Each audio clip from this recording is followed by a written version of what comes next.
Good evening, and welcome to Having a Drink with Mink. I'm your host, Jason Mink. Isn't that cool? We got our new green screen. I'm so excited. I told myself I wasn't going to do one of these for a while, but I had to come in when I heard about it. Whether I'm traveling through the cosmos or back in a prehistoric scene, or even in your favorite action movie. Oh yeah, baby, this can make it all happen. It's so cool. What? Apparently we don't have the software for that? Why'd you have me say all that stuff? Okay, well, you got me in here one way or another, so let's get to it. I am, in fact, your host, Jason Mink. I hope you have a nice beverage on hand. Obviously, I do. We're going to jump right into things because, there are things what to be jumped into. Yes, there are. Right off the bat, like the man said earlier, it's the return of, how do you do it? 3? Mans, $5. Absolutely. We have our 3 mans right here, and it should be no surprise. They are, in fact, Migos. Of course they are. And for the sharp-eyed among you, you'll note they're not just any Migos. No, sir. These are, in fact, Star Trek aliens. Their evil threatens the universe. Gorn, half human, half beast. Charon, is he good or evil? Neptunian, dangerous in space and in his own watery habitat. And the Keeper, his incredible intellect threatens the Enterprise. The Star Trek aliens.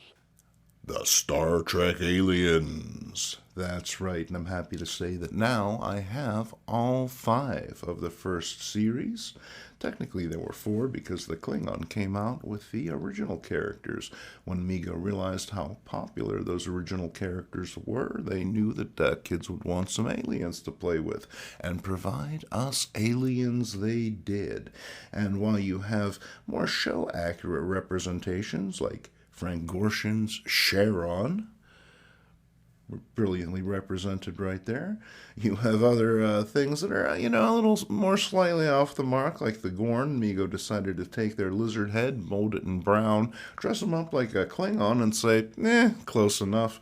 And, I was happy enough to have it, just to have the character. And they even use their own expression, their unique artistic vision of the Star Trek universe to provide us with the Neptunian, who, as you know, is one of my personal favorites. And here's the Keeper.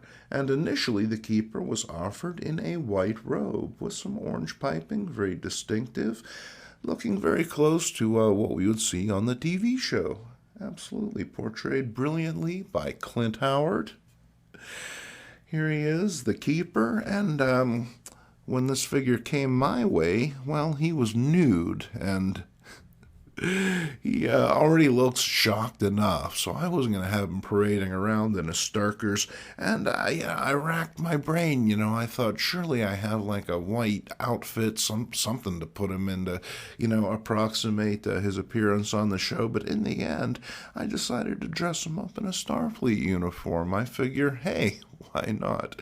The pay is good and the water's clean. So here he is. Apparently he is either medical or science due to the blue color of his tunic, but he's got his gun drawn, so I wouldn't be too quick to mess with him. Now, you'll know the original Star Trek crew figures had molded boots. Yes, they did, and that actually saved us the trouble of losing those boots and them the trouble of manufacturing them. Now, this figure didn't have them, so to represent that, I gave him a pair of pointy dress shoes. Don't tell anyone. But actually, I think that it fits with a sort of Sam the Eagle-esque arrogance as a character. So like I said, until I can find, a white robe for him, or even if I do find one, I might just stick with that. Once again, Frank Gorshin, legendary character actor, impressionist, comedian, and from around these parts, in fact, played Charon on the show. And Mego really knocks it out of the park with this particular figure. This guy is immaculate. A lot of the Charons that I've seen that were even in rather nice condition otherwise have experienced bleed from the pigment of the plastic coming through the white fabric. This might appear as though that's the case, but actually the fabric is so clean and sheer you can see the body through it. So he is a prime example, and one that I am absolutely happy to have in the collection. I'm actually reticent to touch him with my dirty fingers. And then you might be thinking, okay, that's all well and good. You got the Keeper, you got Charon, but who's this guy right here? Well, that's where it comes in, folks. A little bit of craft and curmudgeon magic. I was walking down the street. I was on my way back from a break at work, and I saw an eyeball in the gutter. Okay, it wasn't a real eyeball, as useful as one of those might have been at this point in time. It was a plastic eyeball, and after a judicious cleaning, I thought, hey, there's something really fun about this. My buddy Charles, he said, you should make that into an orb custom. And unfortunately, I don't have a red motorcycle jacket. But what I did have were bits and pieces, and I busied myself one afternoon just kind of having a little bit of fun doing the sort of thing I would have done as a kid, taking bits and bobs and making my own character. And here he is. The Seeker, intergalactic bounty hunter. That's right. What better job for a big eyeball man, I ask you. And since he doesn't have a mouth or ears, he's got this device he wears around his neck, a little communications device that allows him to take his bounties and collect on them. Oh yeah, you bet. So he's a lot of fun, and I actually made him just with a tunic that I got from Figures Toy Company. This is the Chachi vest. The black boots were actually a couple different random boots that I had that I painted black. Hey, why not? And the adornments around his waist and his neck are from a tea bag. Oh yeah, you've seen me pull that little trick before. Yes, you have, but it worked so nicely the first time. I figured, hey, why not? It gives us that kind of 70s look, that I was going for. And his belt there is actually made of 3 twist ties. And so there we have it. It's quite a little crew, and I'm happy to be able to introduce you to them. Absolutely. So cheers to you, fellas. Okay, now you'll notice this enigmatic black envelope, and the sharp-eyed among you will say, hey, wait a minute, Monster A Go-Go. That's right, Vince Rocktober, friend of the channel and old guy supreme, sent us a little something in the mail. And this may very well be the cure to my Halloween hangover, because I enjoyed Halloween so much, but now that it's over, well, I'm kind of struggling a little bit. Absolutely. What do we got? Oh, right off the bat. This is my personal favorite Monster Go-Go album in pin form. Fantastic. And then here is a lovely CD, Transylvania Mania. And then, how cool is this? A trick-or-treat bag. What did I say about the Halloween hangover? What could possibly be inside treat-wise? Why, no less than Mora Firma in the form of the Monster A Go-Go I Drink Your Blood Window Cling. I got one of these here, featuring a very familiar character. Same artwork as on the pin. Gotta love that. Klopstop Records is your DIY label for punk, psychobilly, garage, surf, and horror punk since 2016. Very, very nice. And then, fantastic. Here it is, my personal favorite, Sick Green Light. Excited to be able to check this one out on the old stereo. Absolutely. So thank you very much, Vince. So wait, there's something else in here. More stickers. And, no way, a Monster A Go-Go guitar pick. You can get all of this great merch and more at the link below. Tell 'em Mink sent you. Monster A Go-Go. Ask for it by name. Okay, so what's in the box? Well, talking about that Halloween hangover, it continues with ARG number 5. Warning, this magazine will make you go. Oh, wait, I may have read those out of order. Count Varicose, the vampire with a heart. Marvel's monster-based spoof comic lasted 5 issues, which is actually kind of impressive when you think about it. This issue sees Mike Esposito and Ross Andru tackle the Invisible Man and It, the Terror from Beyond Space, represented here as a giant carrot. And me without Mom's spinach dip recipe. And then, like many of you, I've been working on filling in my runs. And one of those runs is the Avengers. I'm hoping to get 1 through 200 and, I don't know, like maybe 278. That's right around the time the Masters of Evil storyline ended. That's really when my interest kind of peaked with that title. But I picked up number 139 because I hadn't read this in a long time. This is a book that I actually traded my buddy for. Don't remember what, peanut butter sandwich, pack of my mom's cigarettes, who can say. But here's Yellow Jacket going up against that legendary creeper, the Whirlwind, as Wasp lies in a coma. It's prescription death. And I was really excited. I flipped it on open and Triumph of the Toad? What the hell? And no, it's not just a splash page that's misplaced.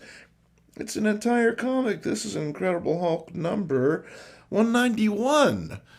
Why couldn't it have been 181, I ask you? But for some reason, this thing is in this thing. And, I guess it's interesting from a, historical perspective. Really, it's not the sort of thing that you do see all that often. Usually they catch mistakes like that before they can make it out. But it's the Toad Men. I've always had a soft spot for them just because of how loathsome they are. I mean, look at that guy. Not really the kind of thing that you could show today. I'm thinking various people would find it offensive, which is funny because none of those people happen to be toads. But, when Herb Trimpe draws them like this, well, what can you say? You gotta give it up to the man. Next up, who remembers the excitement of the King returning to Marvel? Jack Kirby's reappearance at the House of Ideas was pretty exciting, although didn't necessarily translate to the most classic of stories. That said, a lot of fans are quite fond of this era nonetheless. Cap enters into the danger of a dark dimension. And that's pretty wild with your patented Kirby crackle there, looking very nice and moody in a 70s era purple. Next up, this comic has a personal connection to me. How so, you might be asking? Well, let me introduce you to Honcho, the subject of my first professional article. Now, Honcho here was Ideal's replacement for Evel Knievel, who'd gotten himself in a bit of trouble and subsequently lost his sweet toy licensing deal. But Ideal had invested in all of those motorcycles, rocket ships, vans, and whatnot, and they needed someone to stick in there, and so Team America was born. Now, here you have Honcho. This is Are You Ready? And then the other guy, I always forget his name because I've never had him in the collection, to be honest with you. But I've had these guys for so long, it's amazing to me that it took all this time to get this particular comic. Who's this guy, you might be asking? Oh, well, hang tight. Don't worry, we'll cover that. So this is Captain America number 269, and hey, it's in really nice condition, to be honest with you. Very white, very clean, very sharp corners. Not the kind of comic I usually have. But when I saw it, I knew that I wanted to bring it back here and talk to you about the interior because it features Marvel's take on the team. And if the name Team America sounds familiar, that's because Marvel decided to give them their own comic after this. Honcho, Are You Ready? And the other guy. making the scene here, and some weird-looking extra-dimensional being pops out. Fortunately, Captain America's there to help. At the end of the comic, after all is said and done, the mysterious Marauder appears on his motorcycle. And the Marauder was a creation of Marvel Comics and Ideal. The idea was that these characters, the three of them, would merge somehow. Get your minds out of the gutter, folks. And they would become this superhuman rider right here. What's under the mask, you might be asking? That is a great question. Let's see. Oh, wait. Apparently the mask is still in the other room. This is what was under the mask, was another mask. How about that? We'll pop in a picture later. So yeah, how weird is that? I've had these things around forever, and I couldn't even find them until like 20 minutes ago. So, one of those things, I guess. Aren't you glad you stuck around for that? Then it's the Crypt of Shadows. And if you like those old Atlas horror comics, then this is the way to go. Other comics, like Where Monsters Dwell, they're going to give you more of the sci-fi fantasy Atlas comics. But these are the straight-up horror books. It's the death of Danny. And then it's more Crypt of Shadows. This is number 4. With art by John Romita, Joe Sinnott, and Murray Kuramoto.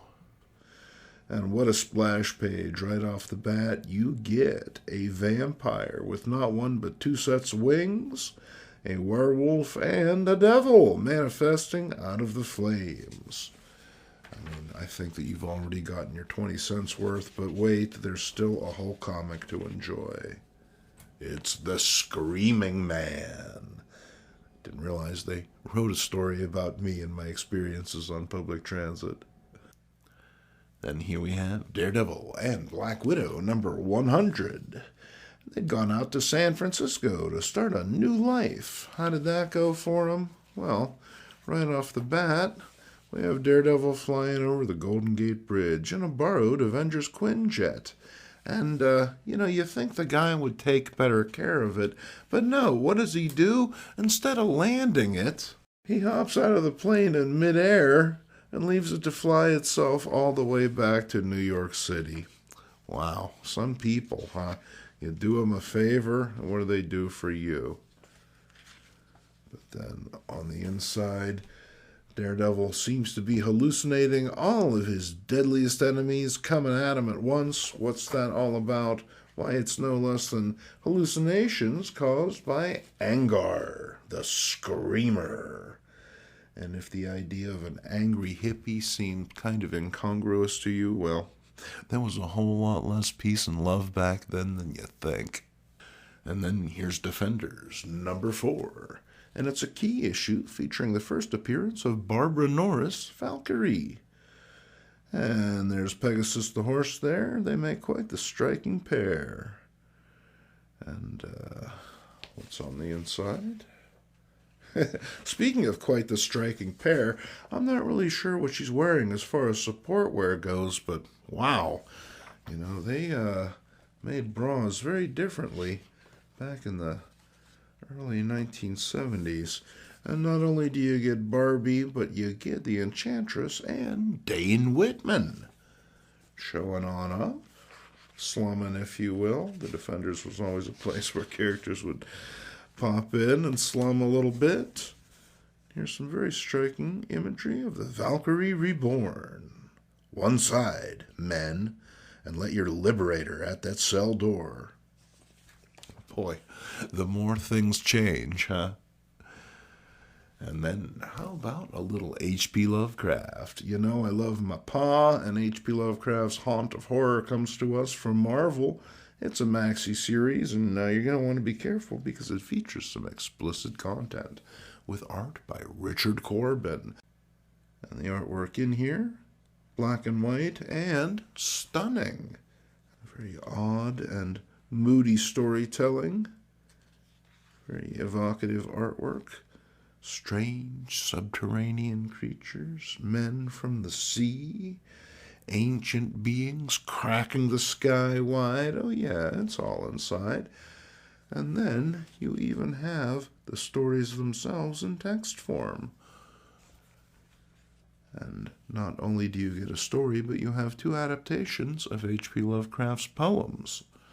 Seems like a good way of keeping things going. You betcha, it's the Haunt of Horror. And, of course, if it's having a drink with me, there's going to be at least a peppering of those teens from Riverdale, and that's exactly what you get with Madhouse Glad's number 72.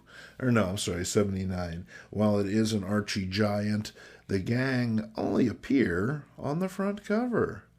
And most of the comic is dedicated to these yahoos, and, I can't say that I'm a fan.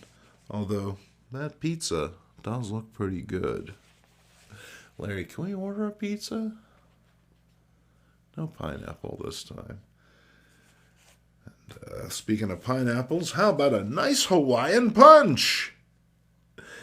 Back when you could market a soft drink with violence, then it's the Man-Thing, number 8. He's the most startling swamp creature of them all. Lest there was, any confusion in your mind there. And speaking of startling, yikes! But when you don't have eyelids, look a little surprised.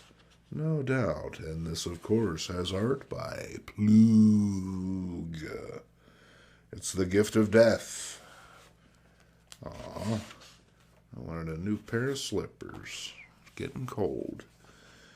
And here we have a couple characters. F.A. Schist, and a scientist type attempting to capture the Man-Thing, bring him back to their science lab, do some experiments on him. And through a series of circumstances and a hot chick, they manage to pull it off. They strap him to a table, and before you know it, he's more man than thing. And that's a good thing. And I hope he keeps his leg that way because, if he's turning back into a fella, well, if his nose is any indication, I don't want to see what else he's doing. No, sir. And then here's number 9. And it's a Death Watch. Well, imagine how you'd feel if someone picked your apples. Next up, here's a comic that's going out specifically to my good friend Earl. It's 2-Bit, the Wacky Woodpecker, and I'm sure he's going to appreciate this guy's Big Daddy persona as much as I do. Cowboys, huh? Let me tell you about the time that I was a rabbit boy. What's happening on the inside? Why, it's the kind of funny animal comic that was so very popular at the time. 2-Bit is a man about town. He's cutting up, smoking a big cigar, driving around in a limo, and getting the best of everyone who tries to get the better of him. Including these here rabbits, who end up in the loco weed patch. Oh yeah, that's why I put up a fence. At the back here, we have Tumbleweed Tim and Chuck. Apparently Chuck's found a pair of panties. Reckon Tom Jones has been in town. She is a lady. And then we finish things out with a trip into the Demon Inferno. Disco is not dead. In fact, it just lives on in the web of evil. This coverless cutie was mine for only $3. I don't know a thing about it, but I couldn't pass by for that price. If I need to make the money back, I can just borrow it by mail. From $50 to $600. That kind of money will come in handy. I can get a lot of comics for that. Then, boys, girls, men, and women, the world is on fire. Serve the Lord, and you can win these valuable prizes. And then on the inside, free while they last, 10 Hitler heads. Unusual stamps showing the evil dictator, all different, getting harder and harder to obtain. Yeah, no doubt.